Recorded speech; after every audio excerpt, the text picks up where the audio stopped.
That you'll only see here. Film akan berlatar di sebuah kota di Amerika. Di sana kejahatan semakin hari kian meningkat akibat kemunculan geng dan preman. Mereka melakukan pencurian, pemerkosaan, dan serangkaian kekerasan kepada warga sipil.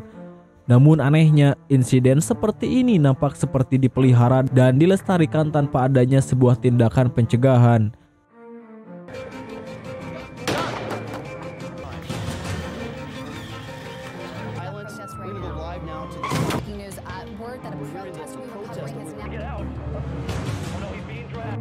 Scene kemudian berlanjut dengan diperlihatkan seorang gubernur baru bernama John. Ia berjanji bahwa dalam kurun waktu 4 tahun masyarakat akan kembali merasakan kedamaian dan kenyamanan tanpa adanya kejahatan di lingkungan mereka. Kemudian kita diperlihatkan seorang pria pengangguran bersama istrinya yang seorang audit di kantor gubernur. Ia bernama Stanley. Di saat bersamaan muncullah seorang preman bernama Charlie. Awalnya dia mencoba untuk memalak mereka berdua, tapi kemudian muncul teman preman lainnya, di mana Charlie langsung menikam sang istri secara tidak puguh-puguh dan justru membiarkan si Stanley terkapar tak berdaya.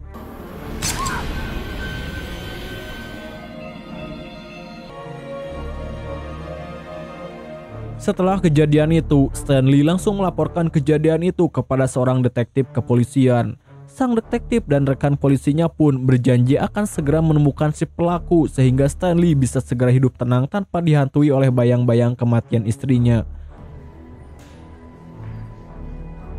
Singkat cerita, si detektif pun akhirnya berhasil menangkap beberapa orang sesuai ciri-ciri yang telah disebutkan oleh Stanley. Salah satunya tato lalat yang ada pada wajahnya, di mana saat Stanley menunjukkan bahwa si Charlie lah pelakunya, si detektif dan rekannya pun justru melepaskan Charlie begitu saja tanpa memberikan penjelasan yang masuk akal. Melihat itu, Stanley jelas protes kepada si detektif, namun detektif malah menjawab, "Bring him back. It's not going to help your case." Okay. Be worse than the man who killed my wife. Neither can you. Akhirnya Stanley pun pulang ke rumah dengan penuh rasa kekecewaan yang mendalam, di mana beliau membuka lemari yang sepertinya dia bermaksud untuk mengambil sesuatu dari dalam tembok. Tapi setelah dipikir lagi, beliau nampak tidak yakin ingin melakukannya. Stanley pun memutuskan pergi keluar rumah untuk cari angin, namun ia justru melihat si Charlie bersama komplotannya. Di sana ia tidak bisa berbuat apa-apa, sehingga ketika emosinya kembali naik, ia pun langsung putar arah dan pulang ke rumah. Kemudian tanpa ragu menghancurkan tembok yang di dalamnya terdapat barang-barang dari masa lalu yang sudah dikuburnya. Ternyata itu adalah kotak senjata dan beberapa identitas dari pekerjaan masa lalunya sebagai seorang pasukan khusus militer, di mana beliau langsung menghubungi rekan lamanya yang bernama Dennis. Tujuannya untuk meminta tolong kepadanya agar mencarikan masing-masing nama dari pelaku yang telah membunuh istrinya. Setelah pihak berwajib tidak bisa diandalkan, akhirnya Stanley nekat menegakkan keadilan untuk dirinya sendiri, di mana beliau meminta Dennis agar ikut membantunya dan mengulang kerjasama mereka di masa lalu.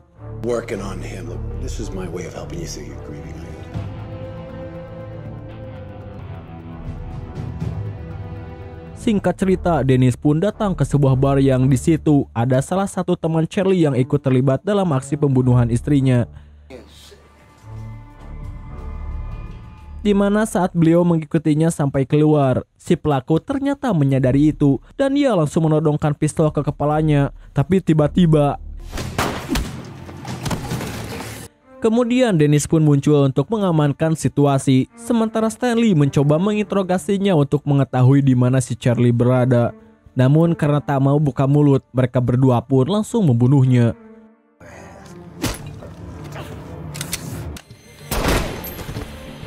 Saat itulah ada salah satu anggota gengnya si Charlie yang mengambil gambar Stanley dan Dennis, di mana ia pun melaporkan hal itu kepada atasannya.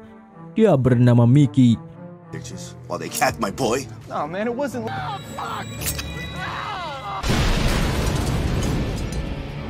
Scene kembali ke Stanley dan Dennis yang kembali merasakan adrenalin setelah membunuh satu pelaku, di mana Dennis yang punya usaha pangkas rambut pun mengajak Stanley ke ruang bawah tanahnya. Di situ Dennis menyimpan barang-barang lengkap dari pekerjaan mereka di masa lalu.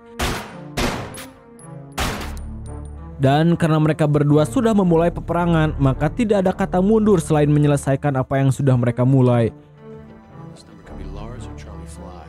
Namun fakta yang terjadi, Mickey ternyata sangat kenal dekat dengan si detektif dan rekannya, di mana beliau-beliau ini bertugas untuk melindungi bisnis haramnya si Mickey dan membereskan setiap masalah yang terjadi pada anak buahnya. Kemudian kita akan diperlihatkan dari sebuah video yang memperlihatkan anaknya sang gubernur berada dalam pesta narkoba, di mana saat itu pacarnya tewas akibat overdosis, sehingga sang gubernur menyuap detektif dan rekannya untuk bekerja sama dengan Mickey agar aib anaknya tidak mencuat ke media. Tak cukup sampai di situ, pembunuhan yang terjadi pada istrinya Stanley ternyata adalah perintah langsung dari Gubernur John sendiri, karena ia merasa terancam setelah istrinya Stanley menyadari bahwa sang gubernur telah melindungi bisnis ilegalnya si Mickey. Pada akhirnya terkuaklah bahwa Charlie yang sedang dicari oleh Stanley bukanlah pelaku utama atas kematian istrinya, karena Charlie sendiri hanya menjalankan perintah dari si Mickey, dan Mickey hanya dibayar oleh sang gubernur John. Kemudian Stanley yang mendatangi lokasi pelaku lainnya yang bekerja di sebuah tempat pembuatan tato, di mana Stanley meminta agar dibuatkan tato dengan tulisan I am Rod pada punggungnya. Dan saat sudah selesai, barulah si pelaku sadar bahwa Stanley adalah suami dari wanita yang telah dia dan teman-temannya bunuh. Di saat bersamaan, Dennis pun dikejutkan dengan kemunculan Charlie dan rekannya yang dikirim oleh Mickey untuk menghabisinya. Namun sangat mudah sekali bagi Dennis untuk melumpuhkan mereka.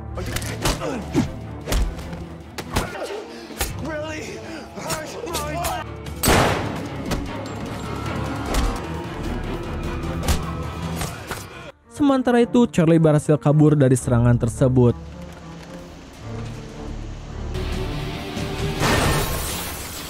Charlie yang kehilangan teman-temannya pun tak tinggal diam, di mana kali ini dia mendatangi kediaman anaknya Stanley yang sudah menikah.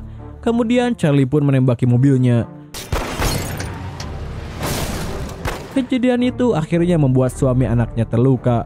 Akibat insiden itu, Stanley pun disalahkan oleh putrinya. Tak ingin mengulur waktu, Stanley dan Dennis pun mempercepat aksi mereka dengan memancing Charlie menggunakan ponsel milik salah satu temannya yang sudah mati.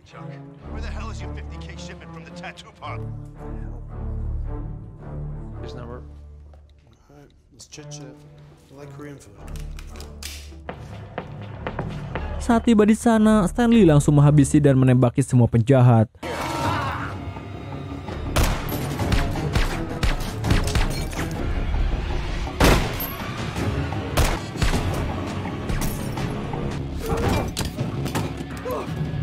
Tak lama kemudian, tibalah saat yang ditunggu-tunggu. Mereka akhirnya melihat Charlie, di mana Charlie yang sudah putus harapan pun akhirnya jujur bahwa dia hanya menjalankan tugas sesuai perintah dari bosnya yakni Mickey.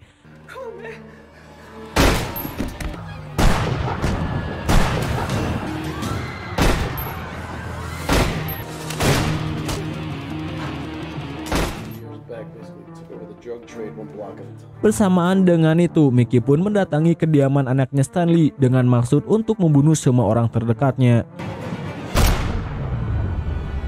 Dan saat itulah muncul Stanley yang memohon agar tidak melibatkan keluarganya dalam hal ini.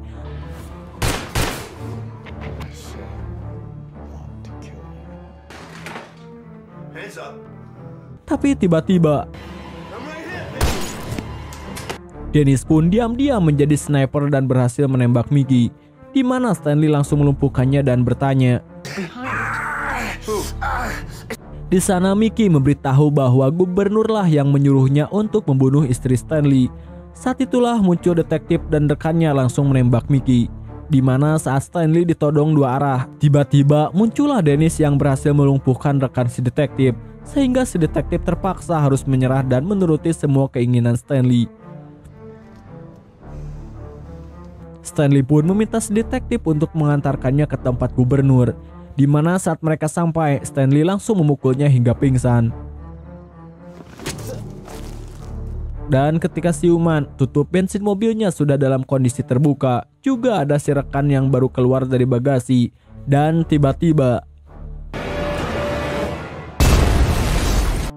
Stanley pun berhasil melumpuhkan penjaga dan masuk ke dalam rumah gubernur dengan mudah, di mana akhirnya mereka terlibat duel yang ternyata gubernur cukup jago dalam menggunakan shotgun. Sehingga akhirnya beliau mengatakan bahwa alasan kenapa dirinya membunuh istri Stanley yaitu karena mendiang dianggap berpotensi bisa membongkar kebusukannya perihal hubungannya dengan Mickey, yang tentu saja itu bisa merusak citra dan nama baiknya sebagai seorang gubernur. Dengan arahan sang sutradara, kesempatan yang sedari tadi dimiliki gubernur pun terbuang sia-sia karena Stanley berhasil mengecohnya dan menusukkan sebuah pisau yang membuat dia tewas saat itu juga.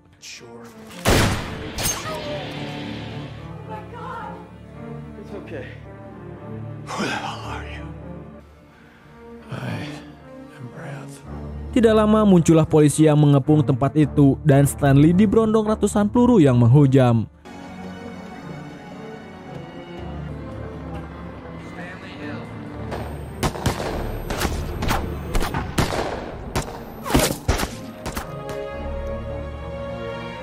Namun untungnya Stanley menggunakan rompi anti peluru. Kemudian Stanley pun dirawat di rumah sakit sebelum dibawa ke persidangan, di mana ruangannya dijaga oleh beberapa security yang salah satunya ternyata adalah rekan sedetektif yang masih hidup, di mana saat Stanley akan dibunuh, muncullah Dennis yang berhasil menyelamatkannya dan membawanya pergi dari sana. Okelah dulur, dan film ini pun udahan bor.